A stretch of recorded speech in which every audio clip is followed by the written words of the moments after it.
안녕하세요. 저는 아이 둘을 키우고 있는 워킹맘입니다. 옛말에 사위는 백년 손님이라는 말이 있죠. 백년을 하루같이 늘 어려운 손님 대하듯 사위를 대한다는 말이잖아요.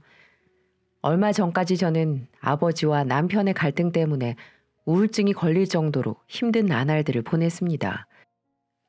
남편 편을 들어줄 수도 없고 그렇다고 아버지 편을 들어줄 수도 없는 입장인지라 중간에 껴서 정말 힘든 생활을 이어나갔죠.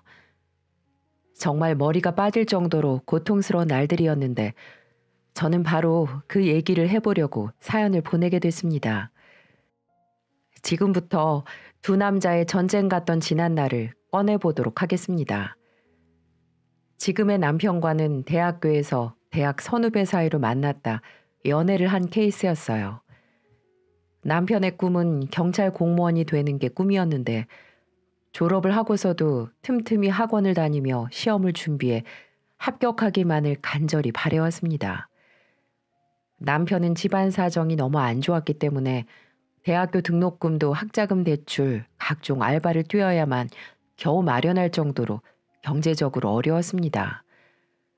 부모님 두 분이 어릴 적 교통사고로 갑자기 돌아가시면서 한동안 할아버지, 할머니 밑에서 남편은 생활해야 했기 때문에 사회에 나와서는 모든 걸 스스로 책임지고 행동해야만 했습니다. 하지만 제게는 남편의 이런 경제적 문제는 아무런 문제가 되지 않았어요. 왜냐면 제가 그동안 지켜본 남편은 인정 많고 따뜻한 사람이었거든요.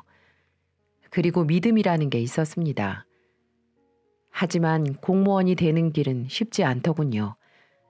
남편은 공무원 시험에 연거푸 탈락을 했고 그럴 때마다 남편은 자책을 하며 힘들어했어요. 몇 년째 불합격만 하던 남편은 지쳤었는지 어느 날은 저에게 울면서 말했습니다. 내가 네 발목만 잡고 있는 것 같아. 너도 이제 결혼해야 할 나이인데. 기가 많이 죽어있던 남편을 보자 마음이 아팠습니다. 누구보다 열심히 공부했는데 연거푸 떨어지다 보니 자신감도 많이 떨어져 있는 상태였어요. 그래서 전 남편의 어깨를 토닥이며 말했습니다. 운이 없었을 뿐이야. 그리고 요즘 명문대 나온 사람들도 취업 자리 힘들어서 전부 공무원 시험 준비한다고 하더라. 옛날부터 경쟁이 치열했으니 힘든 건 당연한 거야. 그러니 우리 좀 더 힘내보자. 그리고 누가 내 발목을 잡아?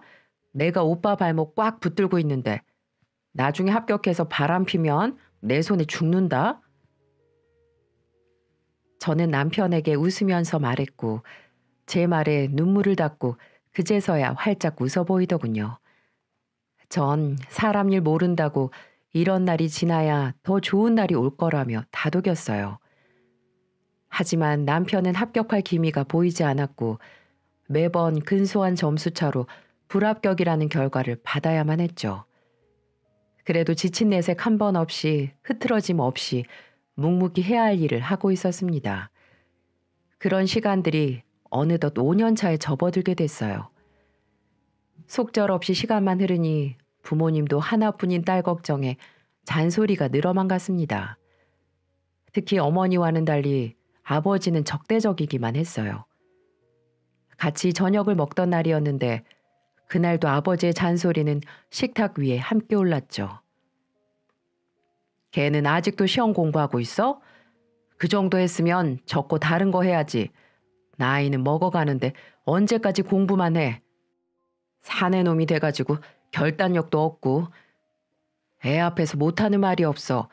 당신은 처음부터 구두 만드는 장인이었나? 다 때가 있는 법이야. 사실 저희 아버지도 남편처럼 어린 시절에 부모님이 모두 돌아가셨고 천의 고아로 자라셨어요.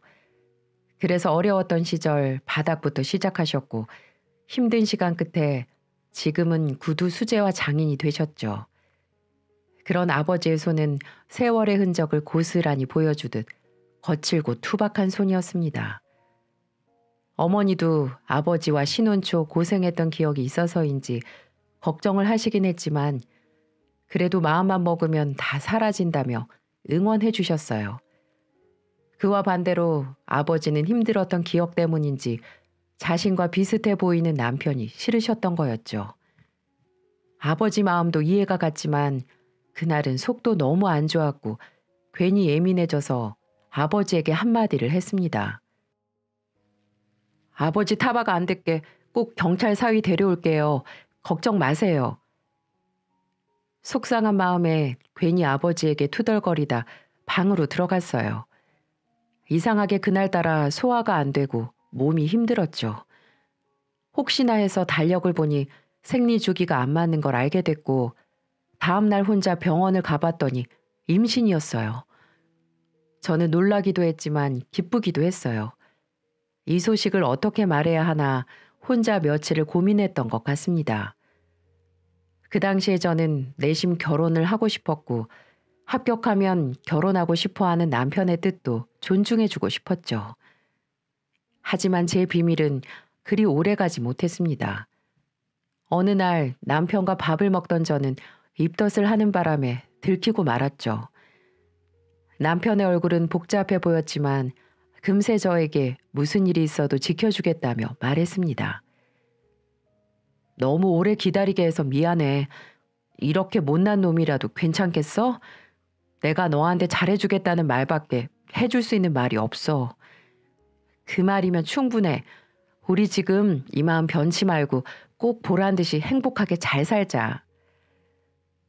남편 덕분에 힘든 사회생활을 버틸 수 있었고 저는 어느덧 제법 연차가 쌓여서 안정적으로 다니고 있었죠. 육아휴직도 쓸 수 있어서 다행이다 싶었습니다. 그리고 늘 근소한 점수차로 불합격을 하던 남편도 아이를 생각해서라도 더 노력하겠다며 다짐했어요. 꼭 육아휴직이 끝나기 전에 합격하겠다며 호언장담을 했죠.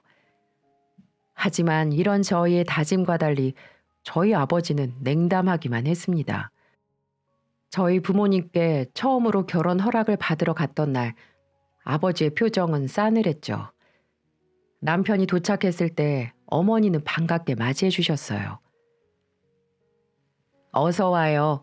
우리 딸이 하도 꽁꽁 숨겨두는 이유가 있었네. 인물이 아주 훤하네. 감사합니다, 장모님. 남편은 넉살 좋게 인사를 드렸고 어머니는 남편의 말에 기분 좋게 웃으셨죠. 하지만 어머니와 달리 뒤에서 지켜보던 아버지는 날카롭게 말했습니다. 장모는 누가 장모야? 호칭 똑바로 하게. 자네 사위로 받아들인 거 아직 아니니까. 아버지의 말에 분위기는 얼어붙었고 가시돋친 말만 남기고 혼자 거실로 가셨어요. 어머니는 남편에게 대신 사과를 했고 들어가자며 거실로 갔습니다. 하지만 아버지는 시작에 불과했어요. 거실로 가보니 음식 하나 없었고 커피만 있었죠. 대단한 밥상이 아니더라도 저녁에 불렀으면 밥이라도 줄 법한데 커피만 있는 걸 보고 전 당황했습니다. 전 엄마를 보며 말했죠. 엄마, 우리 밥 못 먹었는데 밥부터 먹고 얘기하자. 그게... 어머니는 말을 얼버무리셨고 아버지의 눈치를 보고 계셨어요. 그때 아버지는 저보고 들으라는 식으로 말했습니다. 니네 밥상머리 차려줄 돈 없다. 밥도 한 끼 못 사주는 놈이랑 결혼하겠다는 거야 지금? 능력이 있어 뭐가 있어. 직업도 없지 고아나 마찬가지지. 난 무조건 반대다. 아버지의 언성이 갑자기 높아졌고 남편은 당황해서 무릎을 꿇고 앉기 시작하더군요. 저는 예상 못한 상황에 아버지께 말했습니다. 아빠, 아무리 그래도 집에 온 손님인데 이런 식으로 사람을 대접하는 게 어딨어. 너무한 거 아니야? 뭐 대단한 놈 데려온다고 밥상을 차려? 차린 밥상 엎어도 시원찮을 파네. 화를 내더라도 얘기는 들어보고 하내야지. 우리도 계획이 있어. 계획이 있는 놈들이 애부터 만들었어? 너도 문제야. 도대체 어떻게 처신하고 다녔길래 막무가내로 임신부터 하고 와서 집안을 쑥대밭으로 만들어? 저는 아버지의 고함 소리에 놀랐고 어머니도 놀라셨는지 가슴을 쓸어내리시더군요. 저희는 그날 아버지께 앞으로 계획에 대해 말하려고 했는데 화만 내시고 들을 생각을 안 하시니 대화를 할 수가 없었습니다. 아버지는 눈 하나 깜빡 안 하시고 남편을 제대로 지근지근 밟아주기 시작했어요. 난 우리 딸이 미혼모가 되더라도 자넬 사위로 받아들일 수 없네. 분란 만들지 말고 내 집에서 나가게. 자네도 나중에 딸 자식 한번 키워봐. 자네 같은 고아에 능력 없는 놈한테 시집을 보낼 수가 있는지. 내 눈에 흙이 들어가도 자넬 사위로 받아들일 생각 없으니까 작은 희망이라도 바랬다면 꿈 깨는 게 좋을 거네. 남편은 아버지께 지켜봐달라며 애원했지만 아버지는 완강하셨고 더는 지켜볼 수 없어서 남편을 데리고 집을 나올 수밖에 없었습니다. 아버지 마음도 이해는 갔지만 들어보지도 않고 반대만 하는 모습에 너무 속상했어요. 그런데도 남편은 아버지 태도가 바보같이 이해가 간다고 하더군요. 그러면서 우리 아버지 너무 미워하지 말라고 저를 달랬습니다. 다 내가 못나서 그래. 그러니 내가 더 좋은 모습 보이도록 노력할게. 나도 아버님 마음 충분히 이해되니까 우리 더 용기를 가져보자. 다 자기 탓이라며 말하는 남편을 보니 너무 속상했고 한편으로는 저희 아버지를 이해해 주려는 모습에 고마웠습니다. 그렇게 일부 후퇴를 한 저희는 며칠 뒤 다시 인사를 드리러 가자며 약속을 했어요. 며칠 뒤 저는 아예 처음부터 아버지가 저번 때처럼 푸대접하실까봐 집에서 어머니랑 밥을 차리고 있었습니다. 혹시 아버지가 밥상을 진짜 엎어버리는 건 아닌가 걱정스럽긴 했지만 어머니도 그날 제대로 먹이지 못한 게 걸렸다며 저랑 같이 준비하기로 했죠. 엄마는 밥상을 차리면서 말했어요. 너 몸은 괜찮아? 육아휴직은 언제부터 쓸 거야? 보통 임신 마지막 달에 쓰더라고. 나도 그렇게 하려고.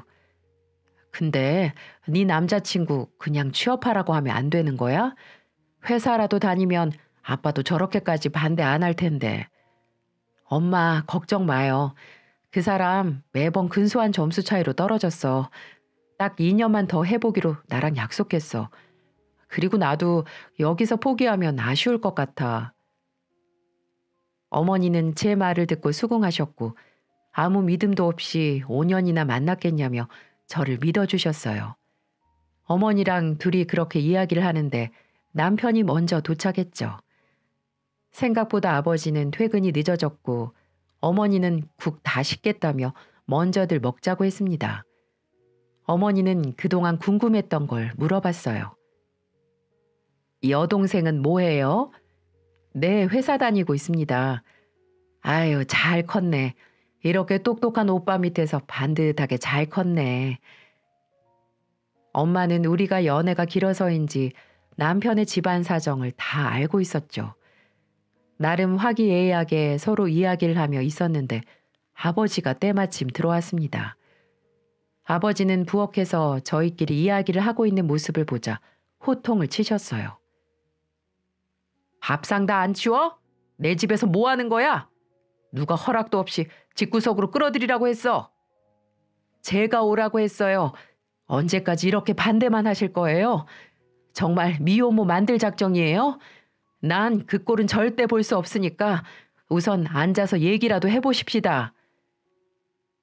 엄마의 외침에 아버지는 에이 하며 중얼거리셨고 남편은 자리에서 일어나 안절부절을 못하더군요. 아빠, 일단 앉으세요. 우리 앉아서 얘기해요. 부모 없이 큰 거 자랑하나? 어디 집안에 어른도 안 왔는데 밥을 먹고 있어? 이래서 밥상머리 교육이 중요한 거야. 고아 새끼로 자랐으니까 이런 기본적인 것도 모르잖아. 아버지의 말에 당황한 어머니는 그만하라며 말했어요. 당신 늦는다길래 애써서 만든 거 다 식을까봐 내가 먹자고 했어. 왜 오자마자 화부터 내? 일단 앉아요. 어머니는 아버지를 말리셨고 저보고 남편과 거실에 가 있으라며 내보내셨습니다. 저는 남편의 손을 잡고 거실로 갔어요. 남편에게 미안하다며 고개를 떨궜습니다. 어머니랑 아버지는 여전히 부엌에서 큰 소리로 대화를 하셨고 남편은 본인 때문에 벌어진 일이라며 다시 부엌으로 갔어요. 남편이 부엌으로 가서 아버지께 죄송하다며 말을 하자 아버지는 남편에게 더 모진 말을 내뱉었습니다. 어디 백수 거지 새끼가 내 집까지 와서 밥을 먹질 않나? 이제는 내 딸까지 넘봐? 돈 없고 가진 것도 없으면서 양심도 없어. 아버지의 모진 말에도 남편은 고개를 숙이고 죄송하다고 했지만 아버지는 멈출 생각이 없어 보였습니다. 쌀값도 못 버는 백수가 집 구할 돈은 있어? 지금 죄송하다고 하면 쌀은 저절로 생기는 문제냐고. 제가 꼭 집 마련하겠습니다. 아버님 심정 다 이해합니다. 저한테 화내세요. 어디서 잘났다고 입을 놀려? 너 그럼 네가 집 마련하겠다고 했으니까 한 달 안에 5억 만들어 와. 그러면 내가 허락할게. 아버지의 말에 정말 기가 막혔습니다. 사정 뻔히 알면서 저런 말을 하는 건 절대 허락 안 하겠다는 말 아닌가요? 저도 물론 아버지 마음 다 이해하죠. 딸이 좀 더 좋은 조건의 남자를 만났으면 하는 심정이야 어머니와 같았지만 이건 아버지가 선을 넘었다고 생각했습니다. 그때였어요. 남편이 아버지 앞에서 무릎을 꿇었고 간절한 목소리로 말했죠. 아버님께서 이러시는 거 다 이해합니다. 하지만 저 남편으로서 아버지로서 반드시 꼭 책임지겠습니다. 한 번만 믿어주세요. 말로는 뭔들 못해.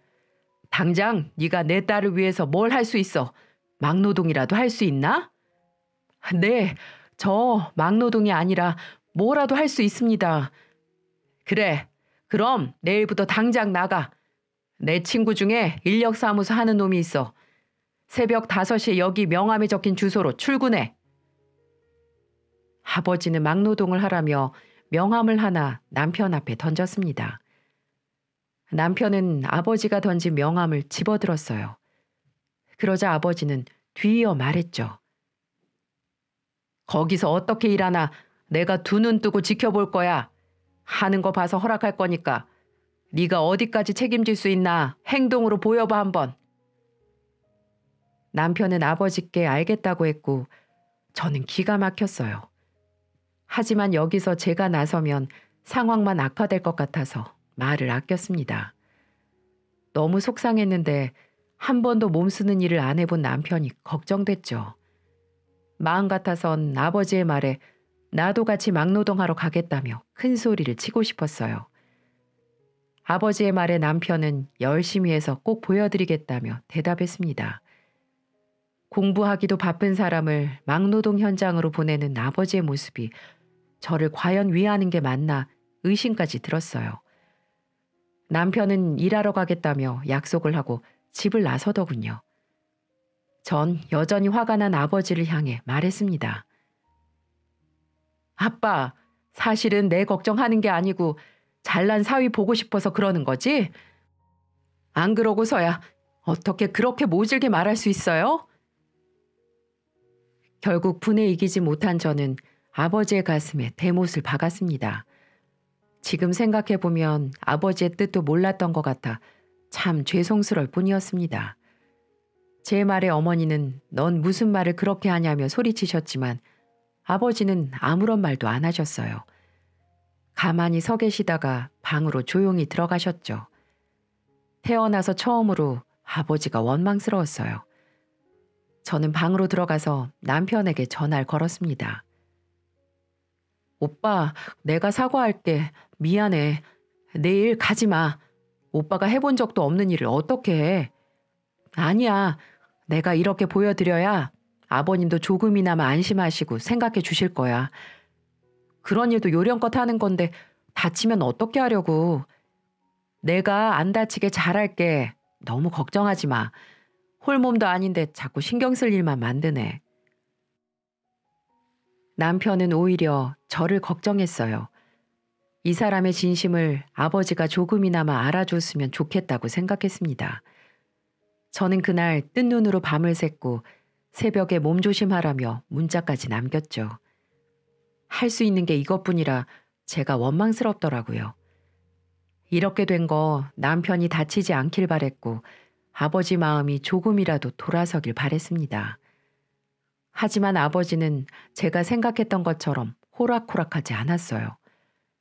남편은 아버지와 약속이라며 굳은 결의를 하며 또 출근했습니다. 평생 공부만 했던 남편은 예상대로 여기저기 다치고 깨졌고 늘 손에는 자잘한 상처가 가득했습니다. 오랜만에 남편을 만났던 날 상처투성의 손을 보고 속상한 마음에 등을 살짝 쳤는데 너무 아파하는 게 아니겠어요? 저는 이상해서 남편의 옷을 들춰서 등을 한번 바라봤죠. 전 남편 등을 보고 경악을 금치 못했고 남편에게 소리쳤습니다. 등에 이 멍이 다 뭐야? 나 정말 미혼모 만들 거야? 왜 그렇게 사람 속을 태워? 벽돌 나르다가 생겼나 봐. 괜찮아. 금방 없어져. 나 아빠 안 보고 살 거야. 그러니까 오빠 이제 출근하지 마. 네가 그렇게 살면 내가 못 살아. 미안한데 나 좀 믿어줘. 이제 요령이 생겨서 할만해. 이게 일할 만한 사람 몸뚱이고 손이야? 저는 남편에게 제발 출근하지 말라고 말렸는데 남편은 꼭 한 달 채워서 보여드리고 싶다며 저를 설득하려고 했어요. 임신을 했다는 것도 잊은 채 목 놓아 울었고 남편도 저와 같이 울었습니다. 하지만 몸의 상처나 멍은 시작에 불과했어요. 저는 이때 당시에 아버지는 찔러도 피 한 방울 안 나올 사람이라며 말했던 적도 있을 만큼 충격적인 사건이 생겼죠. 남편이 열이 펄펄 나서 병원을 가게 됐고 하루만 쉬어야 할 것 같다며 자초지종을 설명하자 아버지는 매몰차게 말했어요. 가진 건 몸뚱이뿐인 놈이 아프면 할 수 있는 게 없는데 내가 뭘 믿고 내 딸을 보내. 오늘 출근 안 하면 거기서 1년을 일해도 절대 내 허락 안 할 거야. 아버지의 말에 남편은 열이 펄펄 끓는 몸을 이끌고 출근을 했습니다. 저는 정말 이 소식을 듣고 기절하는 줄 알았어요. 이제는 누굴 위한 반대인지도 모를 정도였죠. 그런데 남편은 아픈 것도 이겨내며 한 달을 채우자 아버지는 한풀 꺾이셨어요. 한동안 집에서 마주쳐도 말을 안 하고 지냈는데 저를 부르시더니 이렇게 말씀하셨죠. 내일 그놈 좀 데려와. 가진 거라곤 몸뚱이뿐인데 얼마나 잘 쓰나 봤더니 그래도 의지는 있네. 할 말 있으니까 데려와. 아버지의 말에 희망이 보이는 듯 했어요. 전 기쁜 소식을 남편에게 전했고 저희는 기뻐서 어쩔 줄을 몰랐습니다. 저는 이제 아버지 허락을 받고 축복 속에서 결혼을 하게 됐냐고요? 아니요. 아버지는 더 큰 그림을 그리고 계셨습니다. 저는 제 아버지면서도 정말 저런 면모가 있는 줄은 몰랐어요. 다음날 아버지는 저희를 거실에 앉혀두고 종이를 하나 꺼내셨죠. 서약서라고 적힌 종이에는 2년 안에 공무원 시험을 합격해야 하고 합격을 못할 시에는 막노동을 하겠다는 내용이었습니다. 이게 끝이 아니었어요. 아버지는 서약서를 보는 남편에게 말했습니다. 능력도 없는데 어디서 집을 구할 거야? 들어와서 살아. 아무것도 없으면서 자존심 부리지 말고 처가살이부터 해. 그리고 공부하면서 절대 놀지 말고 잠자는 시간 쪼개서 대리운전도 해. 아버지의 말에 역시 쉽게 허락을 안 하시는구나 생각했죠. 그래도 아버지가 한 발 물러서 주셨고 저희도 2년 안에 꼭 합격하자고 얘기한 적이 있어서 알겠다고 대답했어요. 남편은 아버지께 감사하다며 서약서에 사인을 했고 저희는 그렇게 합가를 했습니다. 하지만 옛말에 겉벌이 서말이면 처가살이 하겠냐는 말이 있죠. 두 남자의 전쟁은 이때부터가 시작이었습니다. 정말 지금의 모습은 상상도 못할 정도로 파국이었어요. 걱정이 되긴 했지만 드디어 부부가 됐다는 생각에 기뻤습니다. 다음 날 짐을 저희 집으로 옮기면서 말했죠. 내가 당신 내조 열심히 해서 꼭 2년 안에 합격할 수 있게 해줄게. 무슨 소리야. 내가 열심히 해야지. 고생 많았어. 그렇게 저희 부부는 행복할 줄만 알았어요. 잠시나마 미래도 그려보면서 남편과 행복한 상상도 했습니다. 하지만 이 단꿈은 그리 오래가지 못했어요. 역시나 산통을 깨는 건 아버지였죠. 어머니는 이제 우리 사위라고 더 잘 챙겨주셨고 공부하면서 일도 하느라 피곤할 거라며 고봉밥을 챙겨주곤 하셨어요. 하지만 아버지는 사위가 아니라 가정부라도 드린 듯이 행동하셨죠. 어느 날부터 남편은 아침에 일찍 일어나서 밥을 차리거나 청소를 하고 있었어요. 저는 좀 더 잘하고 했지만 남편은 한사코 거절하며 새벽부터 집안 청소를 했죠. 괜히 눈치를 보나 싶어서 따라 나갔는데 아버지가 물을 마시러 나온 것 같았어요. 아버지는 부엌에 있는 정수기로 가서 물을 따르고 계셨고 걸레를 들고 있는 남편에게 한마디를 했습니다. 청소를 어떻게 하길래 정수기 위에 먼지가 한가득이야. 염치가 없으면 청소라도 똑바로 해야지. 죄송해요. 제가 미처 못 봤었나 봐요. 자네가 이러니까 내가 계속 이런 소리만 하는 거야. 뭘 잘하는 게 있어야 좋은 소리를 하지. 좀 제대로 좀 해. 아버지가 방으로 들어가고 남편에게 물어보자 사실은 이랬습니다. 집도 절도 없어서 처가살이 하는 주제에 주는 밥 먹어서야 되겠냐며 집안일을 하라고 했던 거죠. 더 이상 아버지가 어디까지 하려나 저는 감도 안 왔습니다. 이게 끝이 아니었어요. 아버지의 수위는 점점 더 높아졌고 전 스트레스로 병원도 다녀올 정도였죠. 주택에 살던 저희 집은 마당에 큰 리트리버가 2마리가 있었어요. 워낙 큰 대형견이 2마리나 있다 보니까 손이 꽤 많이 갔죠. 그런데 이 개들 때문에 또 한 번 사단이 나고야 말았습니다.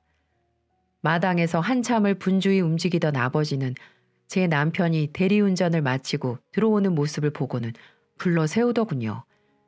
그리고는 개 밥그릇을 남편에게 던지는 게 보였습니다. 저는 창문으로 보다가 놀라서 나갔죠. 아버지가 화낸 이유는 밥그릇이 비어있다는 거였습니다. 이제 막 일 마치고 들어온 사람한테 할 소린가요? 기가 막혀서 한마디 하려는데 남편이 눈짓으로 그러지 말라며 제지했고 아버지는 기다렸다는 듯 남편을 향해 소리쳤습니다.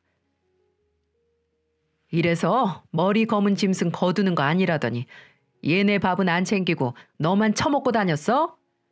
제가 오늘 도서관에 있다가 저녁 콜이 바로 와서 대리운전을 하러 갔더니 미처 신경 못 썼나 봐요. 밥값도 못하는 주제에 이런 작은 일도 못하는데 진짜 그 시험은 제대로 붙을 수나 있는 거야? 어차피 안 될 것 같으면 진작에 공사판으로 가. 전 더 이상 아버지의 말을 들을 수가 없어서 한마디를 해야만 했어요. 아빠, 이 사람 사위예요. 그리고 제 아이 아빠이기도 하고요. 이러실 거면 왜 들어오라고 하신 거예요? 이해 좀 해주시면 안 되는 거예요? 이만큼 이해해줬으면 눈으로 보여지는 성과가 있어야지. 제대로 하는 게 하나도 없으니까 이러잖아. 전 할 말이 많았지만 남편이 제지해서 집으로 들어갔습니다. 남편은 돌아서면서도 아버지께 사과를 했고 저는 너무 속상했습니다. 이러려고 들어온 게 아닌데 잘 지낼 거라 생각했고 아버지도 받아들였다고 믿었는데 아니었죠. 그 외에 일상 속에서 아버지는 남편을 대놓고 무시했지만 가장 결정적인 사건은 어머니 생일에 벌어졌습니다. 저는 회사를 조퇴하고 집으로 와서 생일상을 차렸어요. 저는 남편에게 전화해서 오는 길에 어머니가 좋아하는 꽃을 알려주며 사오라고 했죠. 남편이 어머니에게라도 점수 딸 수 있는 기회를 줬다고 생각했는데 아버지는 제 마음을 처참하게 짓밟으셨어요. 오랜만에 다 같이 모였고 남편은 꽃 한 다발을 들고 들어왔죠. 저는 일부러 너무 예쁘다며 큰 소리로 말했습니다. 어머니도 너무 좋아하는 꽃이라고 말했는데 아버지가 숟가락을 들다 말고 밥맛 떨어진다며 식탁에 소리가 나게 내려두셨어요. 그리고는 조금의 망설임도 없이 남편 앞으로 가서 들고 있던 꽃을 바닥으로 내동댕이 치며 대뜸 화를 내셨습니다. 식당 예약해서 대접할 돈도 없어? 홀몸도 아닌 애가 밥상까지 차려야 하냐고. 저는 당황해서 제가 하겠다고 한 거라고 말했지만 아버지는 더 질책하셨어요. 애초에 제가 하는 말은 들리지도 않는 것 같았습니다. 내가 자네 내 집에 들이고서 내 딸한테 제일 많이 듣는 게 다 자기 때문이래. 얼마나 못난 놈이면 아내를 방패 삼고 살아? 죄송합니다. 제가 미처 깊게 생각을 못했어요.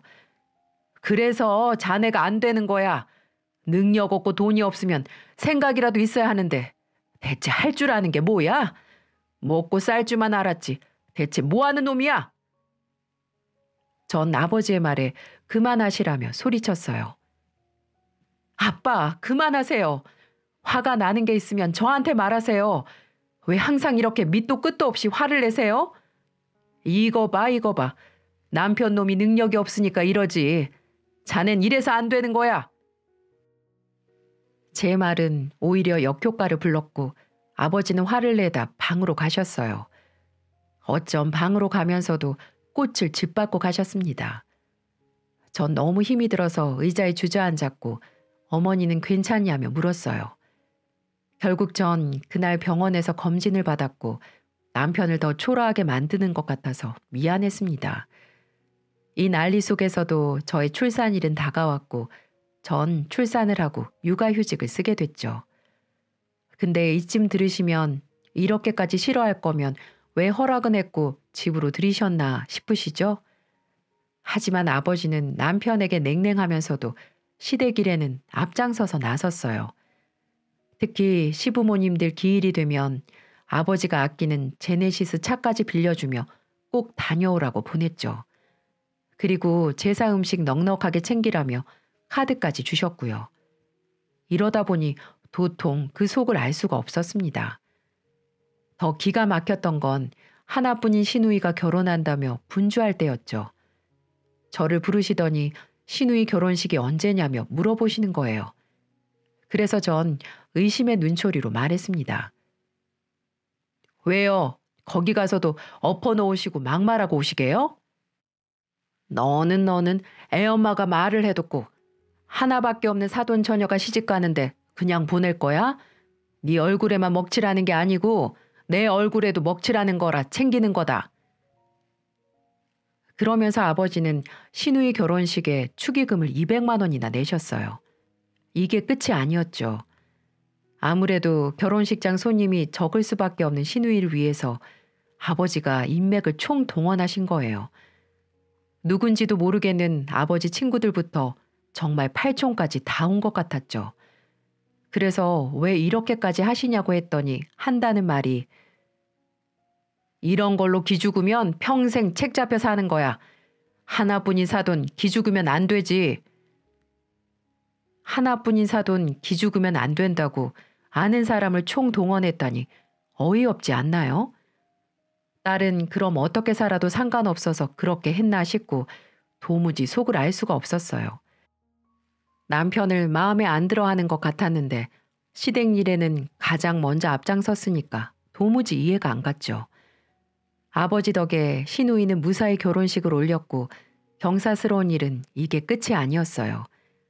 드디어 남편은 경찰 공무원 시험에 합격을 했고 저는 남편과 부둥켜 안고 울었습니다. 남편은 울먹이며 말했죠. 믿어줘서 고마워. 나 이제 남편으로 아빠로 정말 열심히 살게. 정말 수고했어. 난 당신이 성공할 줄 알았어. 남편은 오랜만에 아이와 즐겁게 이야기를 하며 저녁에 퇴근하는 아빠를 기다렸어요. 전 남편한테 오늘부터 대리운전 그만두고 내일부터는 좀 쉬자고 했죠. 그날 어머니는 경찰 사위 생겼다며 케이크까지 사왔어요.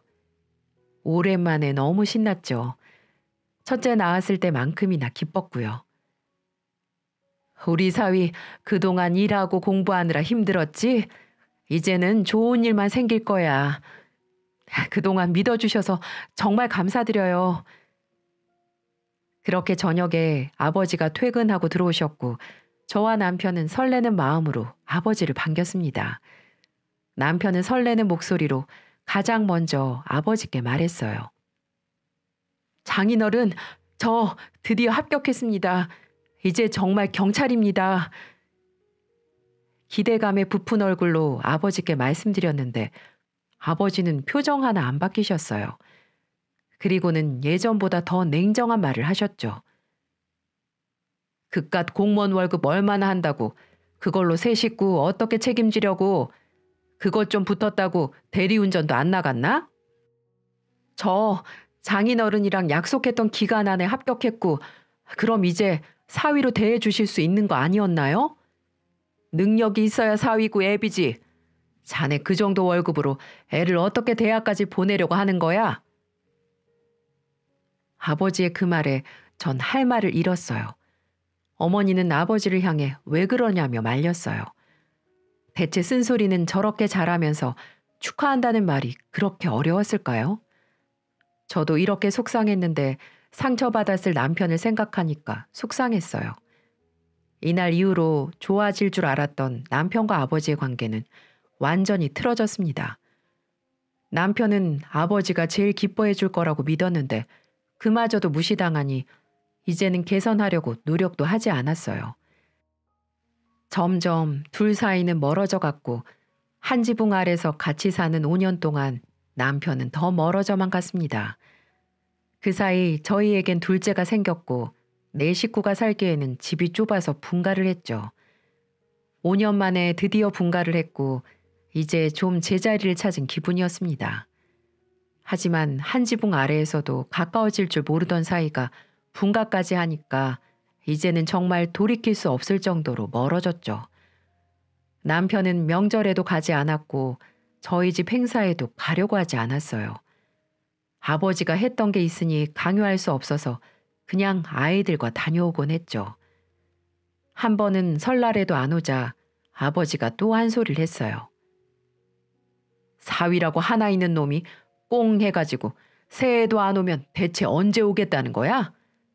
아빠가 계속 그렇게만 말씀하니까 오던 걸음도 돌리게 되잖아요. 제발 이제 연세도 있는데 좀 좋게 대해줄 수 없으세요? 이쁜 구석이 있어야 이뻐하지.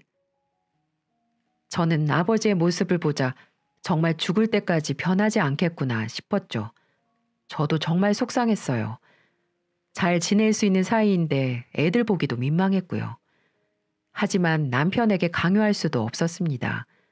남편도 할 만큼 했다고 생각하니까요. 하지만 죽을 때까지 변할 것 같지 않던 관계가 예상치 못한 상황에서 흔들리기 시작했습니다. 아버지가 칠순이 되던 해였는데 불행이 찾아오게 된 거였어요. 아버지가 칠순에 암에 걸리셔서 입원을 하시게 된 겁니다. 저는 놀란 마음에 어쩔 줄을 몰랐는데 남편이 그 소식을 듣고 먼저 아버지가 있는 병원으로 가자는 게 아니겠어요? 몇 년 만이었어요. 아버지와 대면을 하는 시간이 말이죠. 저는 속절없이 눈물만 흘리며 병원으로 갔습니다. 병원에 도착하자 어머니는 저희를 보고 인사했어요. 아이고, 이 밤에 뭐하러 왔어? 아침에 해 뜨면 오지. 아빠 암이라는 게 사실이야? 그렇게 건강했던 사람이 왜 암에 갑자기 걸리는 건데? 요즘 암은 옛날과 달라서 치료만 잘 받으면 괜찮다. 그러니 유난 떨지 마라.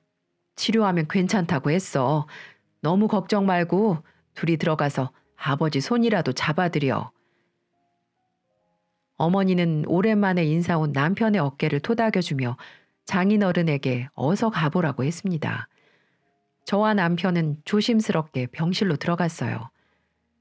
병실 문을 열고 들어가자 안색이 거칠어진 아빠가 보였죠. 아버지는 먼저 저희를 발견하시고는 인사를 해주셨습니다. 아이고, 영영 인연 끊을 것처럼 하더니만 내가 암에 걸렸다고 하니 걱정은 됐나 보네. 우선 여기 앉아. 와줘서 고맙다. 아버지의 말에 남편은 기가 막히다는 듯 코웃음을 치며 말하더군요. 그렇게 절 싫어하시더니 이렇게 되셨네요. 당신 왜 그래? 그만해. 아버지 아프시잖아. 저는 남편을 말렸지만 남편은 할 말이 많아 보였죠.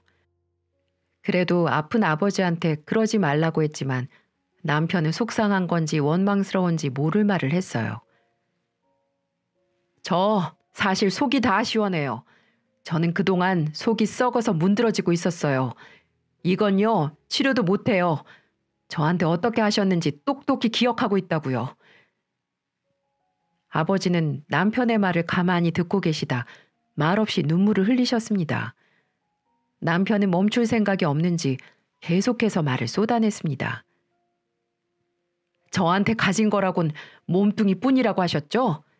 아버님은 이제 그 몸뚱이 그대로 썩어 없어질 일만 남으셨네요. 여보, 제발 그만해.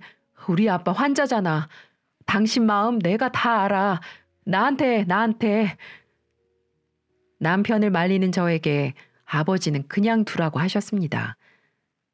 저는 예상치 못한 상황에 아버지에게도 화가 났어요. 왜 그동안 남편에게 모질만만 해서 말년에 이렇게 지내나 원망도 들었습니다. 아버지가 절 말리자 남편은 다시 기세등등하며 말하기 시작하더군요. 장인어른 이제 아무것도 못하잖아요. 구두 장인이 몸이 건강할 때나 장인이지 지금 몸을 뭘 할 수 있으시겠어요? 그래도 살겠다고 입원까지 하신 거 보면 살고 싶으신가 본데 2년 안에 다 나을 순 있겠어요?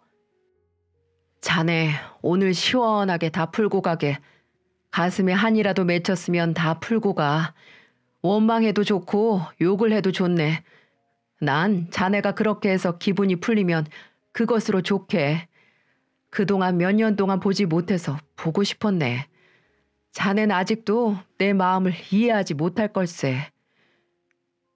아버지 예상치 못한 말에 남편도 당황한 것 같았습니다. 하지만 다시 당당하게 말을 이어나가기 시작했어요. 왜요? 몇 푼 못 버는 사위 빈대처럼 사나 그 꼴이 보고 싶던 거예요? 대체 무슨 꼴이 보고 싶어서 궁금해하셨어요? 우리 사위가 그동안 많이 날 원망했구만. 이제 와서 하는 말이지만 난 자네가 처음 볼 때부터 사위 같지가 않고 꼭 나를 보는 것 같았어. 그래서 더 잘해주고 싶었는데 방법을 몰라서 모질게만 했나 봐. 아니요. 장인어른은 단 한 번도 절 사위라고 생각 안 했어요. 아무것도 없는 절 사위로 받아들이기 싫어서 폐악질 부린 거라고요. 그냥 더 잘난 사위 보고 싶었다고 하세요. 집도 절도 없는 거지 같은 사위 싫었다고 하는 게 더 믿을 수 있을 것 같으니까요. 남편의 말을 눈물 흘리며 듣던 아버지는 저에게 침대에 올려달라고 했고 전 아버지가 기대 앉을 수 있게 침대 각도를 조절해 줬어요. 아버지는 남편에게 그동안의 진심을 털어놓았습니다. 몇 번 숨을 고르고 쉬시더니 아버지는 지갑에서 사진 하나를 꺼냈어요. 어린아이가 신발도 한 짝만 신고 옷은 다 헤어진 채로 서 있는 사진이었죠. 아버지는 그걸 남편에게 보여주며 말했습니다. 나도 천의 고아야. 부모가 못 사니까 내가 몇 살인 건 상관도 없이 길바닥에서 구걸하면서 컸네. 그래서 그런가 꼭 자네가 나 같았나 봐. 내가 우리 와이프 고생 많이 시켰어. 그래서 내 딸이 고생할까 싶어서. 아버지의 말에 남편은 울면서 소리를 쳤어요. 그럼 제 노력도 봐주셨어야죠. 왜 그렇게 꼭 망하길 바라는 사람처럼 말하면서 합격했는데도 빈대 취급하셨잖아요. 내가 그런 건 하루라도 빨리 정신 차리라고 그랬었네. 이 세상 사는 게 호락호락하지 않다는 걸 내가 먼저 겪어봤기 때문에 자네한테도 일찍 그걸 알려주고 싶었어. 자네 밥 한 끼 사 먹을 돈 없어서 구걸해 봤나? 잘 곳 없어서 길거리에서 잡았어? 요즘 세상이 좋아져서 못 겪어봤겠지. 하지만 자네는 혼자가 아니라 우리 딸, 우리 손주 3명을 책임져야 하는 가장이야. 내가 자네를 처음 봤을 때 어깨는 힘대가리 없이 처져 있고 목소리는 모기처럼 기어들어가고 자신감이라고 눈 뜨고도 볼 수 없었어. 그래서 내가 그랬네. 막노동을 1달 동안 시킨 것도 그렇게 모질게 대했던 것도 다 이 힘든 세상 이겨내라고 그랬던 거네. 그래야 자네가 더 강해지니까. 자네한테 애초부터 관심이 없었으면 만나주지도 명함 줘서 막노동 시키지도 않았을 걸세. 아버지의 말에 남편은 무릎을 꿇고 오열했습니다. 그렇게 힘들고 아버지의 모진 말에도 이렇게 울지 않던 사람이 아버지가 자길 아들처럼 생각했다는 말에 목 놓아 울었죠. 아마 다른 병실에서 들었으면 누가 운명을 달리했구나 생각했을 거예요. 그런 남편을 보며 아버지도 눈물을 닦으며 말했죠.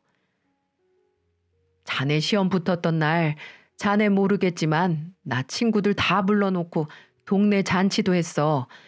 우리 사위, 아니 우리 아들 경찰 됐다고. 자네 여동생 결혼할 때도 우리 막내딸 결혼한다고 다 데리고 갔었네. 이게 다 부모 마음일세. 방법이 나도 내가 잘못됐다는 거 알아. 하지만 그렇게 냉정하게 해야만 자네를 바꿀 수 있을 것 같았어. 장인어른, 꼭 건강하세요. 제가 꼭 그동안 아버님께 효도하지 못한 부분 꼭 하게 해주세요. 제가 몰랐습니다. 아버님의 깊은 마음 너무 몰랐어요. 정말 죄송합니다. 아버지는 남편의 말에 같이 무릎을 꿇으며 끌어안고 부둥켜 안고 우셨습니다. 전 아직도 이때만 생각하면 눈물이 나네요. 물론 아버지가 아프지 않고 건강할 때 서로 대화로 좋게 풀 수 있었다면 좋겠지만 이것도 하늘에서 내려준 마지막 기회였다고 생각합니다. 그날 이후로 남편은 근무표까지 조정하며 아버지를 케어했어요. 어머니랑 틈만 나면 교대하고 아버지 목욕도 알아서 척척 해내면서 정말 아들 노릇을 톡톡히 했죠. 그래서인지 아버지는 빠르게 건강해지셨고 건강하게 퇴원할 수 있었습니다. 지금은 앞서 말했듯이 너무 잘 지내요. 오히려 제가 며느리 같고 남편이 아들 같을 때가 있을 정도였죠. 저는 지난 날이 꿈 같을 정도로 요즘 너무 행복하네요. 아이들도 잘 자라고 있고 아버지도 건강을 되찾고 있어서 더 바랄 게 없을 정도입니다. 게다가 얼마 전에 남편 계급이 올라서 아버지가 온 동네 떡까지 돌리셨어요. 남편도 아버지 덕에 어깨가 으쓱해져서 생활하고 있는데 그 모습이 얼마나 우스꽝스러운지. 남편이 이렇게 밝아질 수 있어서 얼마나 요즘 제가 기분이 좋은지 모릅니다.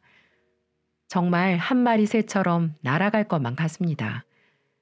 사위 사랑은 장모라는데 저희 집은 아버지가 다 하고 계세요. 사연을 쓰고 있는 중에도 2사람은 낚시를 간다며 분주합니다. 맨날 금방이라도 싸울 것 같이 불안했던 시절이 있었나 싶을 정도입니다. 결혼은 집안 대 집안이 만나는 일이라고 하죠. 조금만 서로 한 발 떨어져서 보면 다 보이는 것들이 있는 것 같아요. 서로를 얼마나 아끼는지 알 수 있는 행동은 보려고 해야만 보일 때가 있습니다. 제 사연 들으신 분들, 가족들에게 혹시 서운한 게 있다면 쌓아두지 말고 대화로 풀어보세요. 그럼 어려웠던 문제도 의외로 간단하게 해결될 때가 있다고 생각합니다. 저희 집처럼 극적인 순간에 아는 것보단 일상 속에서 서로의 소중함을 알아가길 바랄게요. 지금까지 긴 사연 들어주셔서 감사드립니다. 요즘 날씨가 너무 좋아졌는데 가족들과 대화하며 즐거운 시간 많이들 보내세요.